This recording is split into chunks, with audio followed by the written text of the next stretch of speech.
Well, let's explore this with Dr. Benjamin L. Schmitt. He's a postdoctoral research fellow at the Harvard-Smithsonian Center for Astrophysics. He's also served as European Energy Security Advisor to the US State Department. Welcome to DW. Why do you think Russia started with Poland and Bulgaria? Well, it's a great question. I think that, in part, they're able to go after Poland because they've in particular cast Poland as a, quote, unfriendly country to the Russian Federation. This is obviously not true, but this is something that from a public perception in the Russian Federation domestically standpoint, that I think is part of that decision. It's really going to backfire, and I'll tell you why. Poland, of all countries in the EU, is one of the most forward-looking over the past decade, but especially over the past 7 or 8 years, on building up diversification infrastructure. Remember, back in 2015, the European Union built up its energy union, European Energy Union policy framework, where you were basically looking at the EU building out diversification infrastructure to reduce its physical infrastructure and volumetric hydrocarbon reliance on Russian energy resources, but also build out its regulatory models to push back on Russian, in particular Gazprom's monopolistic practices in the market. So what did Poland do in response? It went out and built the Baltic Pipe. That's going to come online later this year from Norway to Denmark to Poland to bring natural gas for the first time from the North Sea directly to Central and Eastern Europe. It has expanded its capacity at the Świnoujście terminal on the German-Polish border, and it's looking to do other things. It has built up a connector with Lithuania and is also looking to build out a Gdansk terminal for floating. So Russia might well have picked the wrong target in starting with Poland. Explain to us, if you can, some of Russia's thinking, because, of course, it's under heavy financial sanctions because of this war.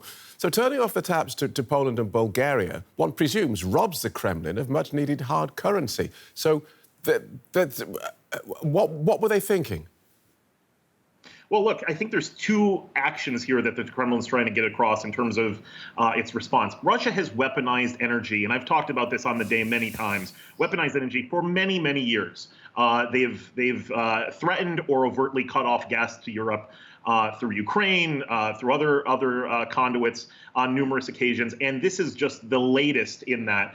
What they're trying to do is two things. Number one, they are desperate to increase the value of the ruble. The ruble's value has plummeted since international sanctions have come into place, and rightfully so, in response to Russia's egregious war of aggression against Ukraine. But at the same time that they're trying to get payments in rubles and prop up that value, they're also trying to put pressure on the rest of the EU and say, look, maybe Poland and Bulgaria are prepared for this. In particular, Poland is prepared for this. But the rest of your countries are not. Austria and Germany, in particular, have a great reliance on Russian natural gas. So look over your shoulder. You might not want to support Ukraine as much. And, of course, the EU and the U.S. have to continue to support Ukraine as much as possible in its fight for its independence. So let's look at that, because one of the benefits of this war, if I can put it that way, is that it has accelerated the push for renewables. So we'll hear some more from the EU Commission President and then come back to you. Every euro that we invest in renewables and in energy efficiency is a down payment on our future energy independence.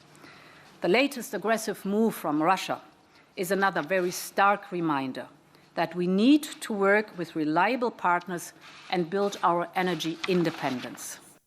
So what do you think needs then to happen for renewables to form a significant proportion of Europe's energy mix? And how long is that likely to take? That's a little ways off. That's something that has to happen now, and it has to happen fast. I really think that there needs to be a wartime level of effort in terms of speed, in terms of quantity and scope of investment to get these infrastructure projects running as quickly as possible. That has to include not only some of the projects I've talked about before, for increasing further hydrocarbon capacity, LNG import capacity for these immediate acute energy cuts that we're seeing already happen from the Kremlin, but also the longer term, you need to get to a point at which you're proliferating renewables at a large scale and having smart grid infrastructure backing it up so that we can fight the climate crisis, but we can also become more independent from authoritarian reliance, right? These reliance on authoritarian nations for energy resources has to end. It's a massive threat to our collective national security as global democracies. And we also need to get this transition right. Because remember, if we don't do this properly, and there are these energy insecure moments, the collective political will to get to that energy transition that we need to fight climate change, that won't happen. So we need to do both things at once. Let's talk about Germany, which is also quite dependent on Russian gas, something like 55% of its gas supplies from Russia. We'll hear from the Economy Minister, Robert Habeck, and then come back to you. 2 months ago, I would have said, Germany will barely survive this. I wouldn't say that now. There'd certainly be regional bottlenecks. It would certainly lead to higher prices. It would possibly also lead to regional disruption. So you can't say it would go unnoticed, but it wouldn't lead to a full-blown catastrophe. OK, so Robert Habeck reckons hiccups along the way, but no catastrophe. But this was utterly foreseeable. So how did Europe's largest economy allow itself to become so dependent on Russian gas?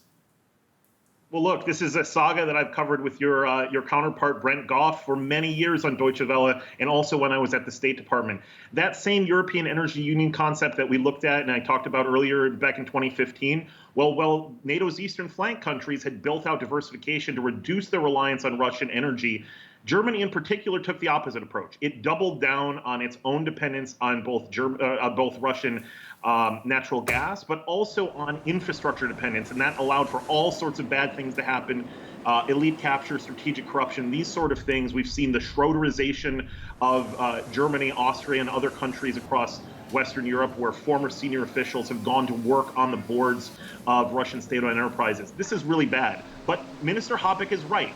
This is not going to be a catastrophe because this government has started to look in Berlin to new ways to diversify and actually get that dependency down. For example, they've formulated a deal with Poland to use one of its import terminals for oil to get gas to the Schmitt refinery. Now, the big problem there is that we need to make sure that, and the German government is working on this, that the Russian state-owned enterprises that actually own some of that infrastructure in Western Europe are either going along with it or excised. They have to be kicked out of their ownership.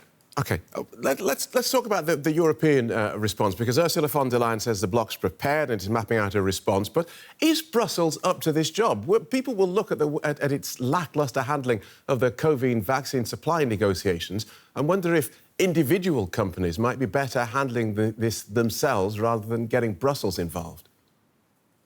Look, Brussels has played a major role over the past 7 or 8 years, especially since it rolled out its energy union concept. I think it has worked independently with individual member states. That's why you've seen, success stories and, retrograde stories across the EU.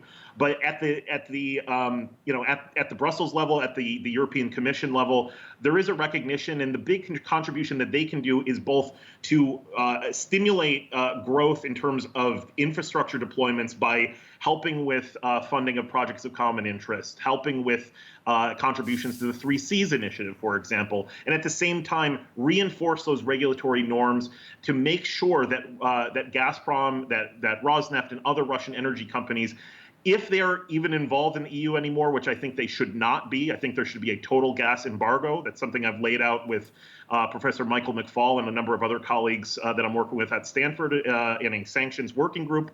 These are the sort of things that we need to look at going forward, that either they play by the rules or they're kicked out, and I think they need to be kicked out right now in terms of Russian energy dependence. OK, understood. Thank you so much for joining us and outlining that so clearly. Dr. Benjamin L. Schmitt from the Harvard-Smithsonian Center for Astrophysics.